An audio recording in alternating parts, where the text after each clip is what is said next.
Greetings and welcome to an LGR monitor thing. Yeah, this, you might have seen in the background of some videos lately. I've had it sitting around waiting for its time in the sun, or out of the sun. It's been yellowed enough already, but you know what I mean. This is an NEC JC-1401P3A.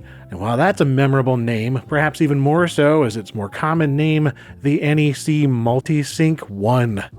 First introduced at the Fall Comdex show in November of 1985.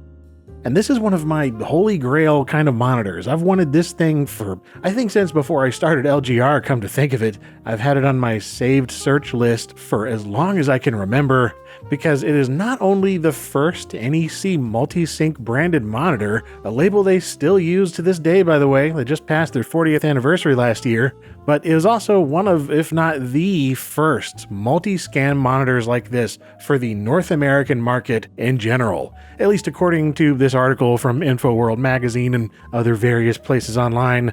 But this is definitely really early to that space. And finding one of these is very uncommon. Not only are so many of them dead and presumably discarded, but the folks that have them typically just hold on to them because they're so darned useful in the retro space. Because yeah, back in the mid to late 80s, there were just a wild number of video standards for computers. Like just in the IBM PC realm alone, you had MDA monochrome text, Hercules monochrome graphics, CGA, EGA, and PGA with multiple non-standard modes within each of those. Plus VGA and then SVGA were going to be coming in just a couple of years after this monitor, and it was future-proofed to allow for those. It's a 13-inch, roughly 600-line CRT, and it supports 15 kHz, 24 kHz, and 31 kHz horizontal sync, and even a little bit above that and everything in between those, with both composite sync and sync on green support.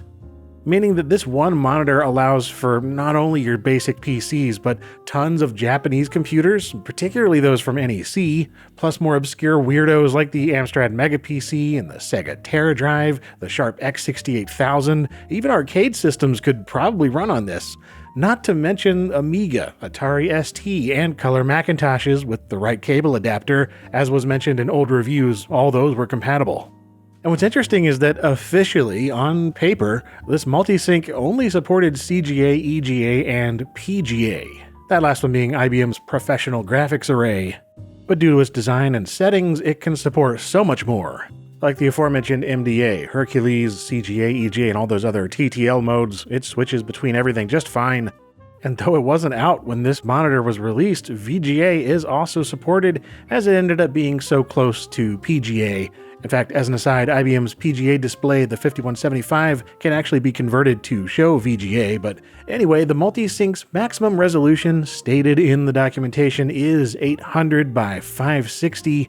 However, SVGA 800 by 600 works too, as long as you don't go past 60 Hz vertical refresh rate maximum. And at a list price of $899, you certainly were paying for the privilege of having such a fully featured multi-synchronous monitor like this. That's over $2,600 today adjusted for inflation. It's pretty costly, even for its time. A standard dedicated EGA monitor would have cost half that.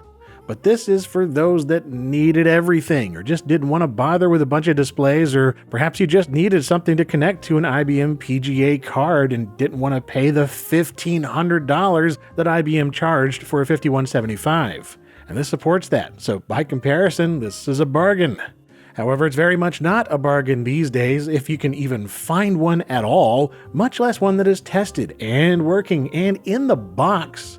Or at least it should be. Mine actually sat in the seller's shipping box for a couple of months while I moved back into my home in 2025. But as soon as I got moved back in, I couldn't wait. I had to unbox this sucker.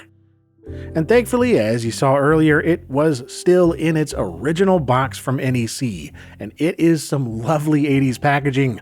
That little NEC guy, I don't know if he had a name, but he was in a bunch of promotional and instructional material back then. I also dig that label for NEC Home Electronics USA, who were based in Elk Grove Village, Illinois, west of Chicago, in a space now occupied by Embroidery USA on Estes Avenue. And once we get inside, we see a huge reason I bought this unit in particular. It's original styrofoam inserts. Having those is pretty essential for me to bother buying a 40-year-old plastic CRT online anymore, as almost anything else is a huge risk in shipping. And yeah, thankfully everything survived fully intact. Sadly, no instruction manual, but it came with 2 cables, a standard power cord, and a 9-pin TTL video cable. Plus the 13-inch monitor itself, of course, looking absolutely great with its swivel base still attached on the bottom. Really glad that didn't get damaged. It's usually best to ship monitors with that disconnected. And man, the condition is fantastic for one of these. Finding one at all is wild, but one that's not cracked, has very few scratches or scuffs, and still has the little door attached on top, that's amazing. It's a little yellowed, but they all are by this point, and it's fine. The front still looks incredible. The back as well, really, with its ports and switches looking solid. And all the stickers still intact, including this lovely serial number and manufacturing date, June of 1986, half a year before I was born. I hope I look this good when I'm that old, in 6 months. As for how it works, well, as InfoWorld put it back in the day, like any monitor, it's straightforward to use. You look at it. Journalism ain't what it used to be. But indeed, straightforward it is, particularly with CGA and EGA. Plug in the 9-pin cable, connect it to a suitable graphics adapter, and make sure it's in automatic mode with the switch set to TTL. If it's a signal it recognizes, then it automatically syncs to it. Otherwise, it's only a matter of adjusting the top panel controls, mainly the vertical and horizontal geometry settings and vertical hold. And brightness and contrast are also up here, of course, along with 2 switches, one for widening the image a bit, and the other for working in monochrome text mode.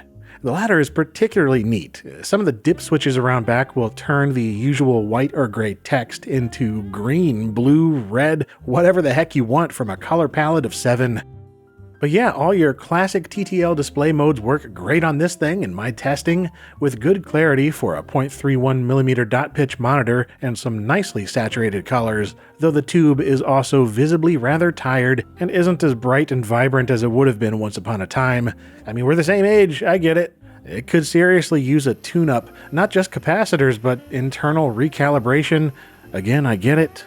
Plus the external control knobs, those are all really scratchy and twitchy due to decades of grime, oxidation, and corrosion building up, something I plan to address here in this video in a bit.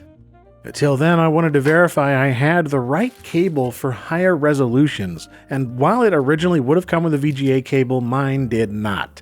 So I grabbed this one, which thankfully was still easy to get. I bought it on eBay after seeing other multi-sync owners saying it had the proper wiring. The only thing to do is switch it over from TTL to analog, since that's what VGA is, not digital. And as long as the monitor is set to auto mode, it'll figure out the rest from there based on the signal it receives once again, unless something is seriously out of whack.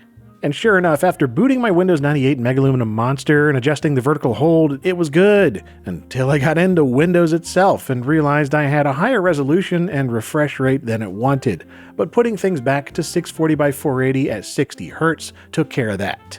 Eventually, after another brisk knob twiddling session to adjust settings up top.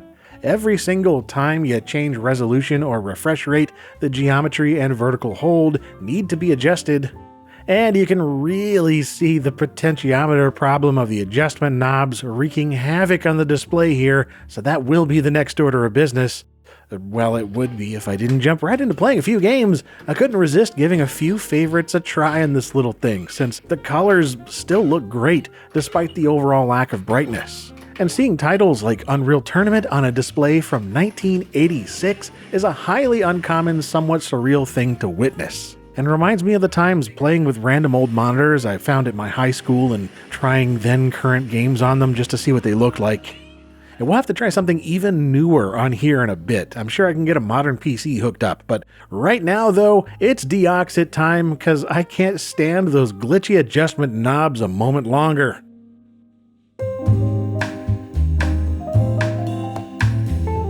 So for now, I really just want to get to what's behind this door and get those controls working well and not do the entire servicing. I want to get there eventually, but just after seeing what's involved on the information on the crtdatabase.com website and Caps Wiki, it's a bit of a thing just in terms of accessing all of the individual boards and controls, and like it really does need a recap. But not only are the boards a real pain to get to, it seems, there's also the fact it has multiple adjustments for each individual scan range, plus a background and foreground raster, so it's just more than I want to get into in this video.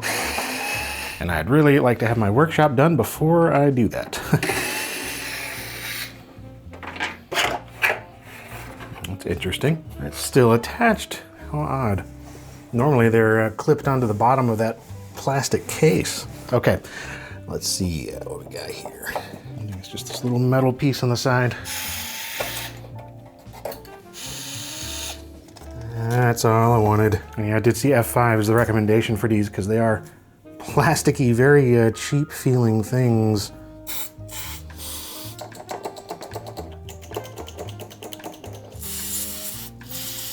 Yeah, the vertical size in particular was really causing some issues. And now it's actually feeling like it might be. Yeah, we'll see.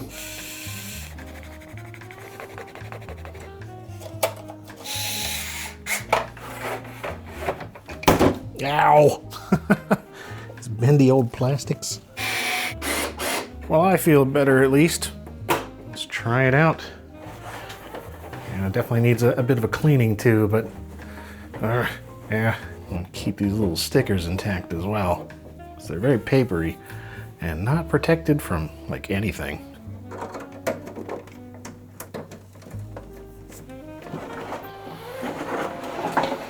All right.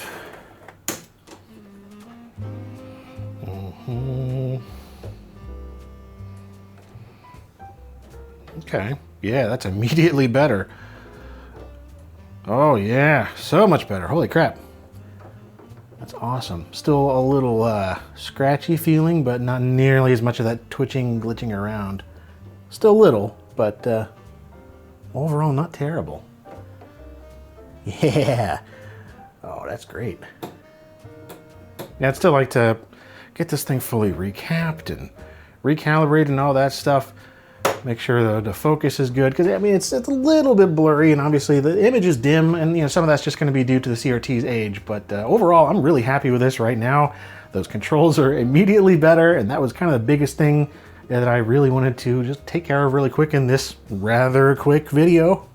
But yeah, the plan is to make good use of this when it makes sense in the future alongside different projects, particularly mid to late 80s computers with unusual horizontal refresh rates. Yeah, I wish I had any of those currently accessible to test, but at the moment, while I build my new workshop, everything is still crammed into a small storage unit, and it sucks finding anything right now. I honestly couldn't tell you where my Japanese computers and Amigas are. They're safely tucked into some plastic bin somewhere, but I didn't pack them myself after the storm, so I do not know. We'll get there in the coming months, hopefully, but anyway, the Multisync 1 here it's just great to finally have, and I look forward to putting it to work, especially on a workbench, you know, testing things out. It really is an ideal monitor for lower res digital and analog signals, and one that fits in with the aesthetic of nearly anything gray or beige from the 80s without needing to swap anything but the cable and a switch or two when testing these different oddball systems. I know there are PVMs and BVMs that do this kind of stuff, but they rarely look the part in terms of the external case design, and monitors like the Commodore 1084 are excellent for lower res, but don't support the higher horizontal scan ranges for VGA and beyond, so having this alongside my AKF50 from MicroVitek means I'm pretty well set for displaying anything from 1981 to 1991 and beyond without much hassle. And yes, modern systems too, if I really want to. I mean, that's fun. You know, with the right set of adapters, pretty much anything is possible. Anyway, that is all for this more abbreviated episode of LGR while I work on other things.